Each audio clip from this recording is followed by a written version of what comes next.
করতে আপনি কিছু করেন না। তো 2 মাস ধরে ব্যথা কম ছিল? এই যে আমার স্যারে এই নাকফোজন আর না ঠিক আছে, এগুলো এই ওষুধটা খাইলে মানে একটু কমে না, থাকে। আমার কথা সেটা না। আমার কথা হচ্ছে 18 তারিখ দেখছি আমি।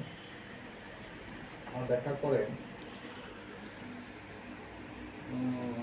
19 তারিখ রিপোর্টগুলো করছে। এই যে 19 তারিখ থেকে আজকে 19 তারিখ 20 তারিখ প্রায় 2 মাস ব্যথা কন্ট্রোলে ছিল। আপনি ওষুধ তো দিচ্ছে অ্যানাফ্ল্যাক্স 1 মাসের ওষুধ দিয়েছেন। এর তো মাঝখানে তাহলে 1 মাস ওষুধ বন্ধ আছে। আমি আপনার এক কথা মাস পুরো খাওয়ার পরে মানে ওই জায়গাতে 2 দিন খাইছি, একদিন খাইছি, আবার 2 দিন গ্যাপ দিচ্ছি, এইভাবে কমে যেত। আর ওই রিকনিংটা কন্টিনিউ চালাইতে আছে। এরকম চলবে, এরকম সিদ্ধান্ত না আর একটা চলবে।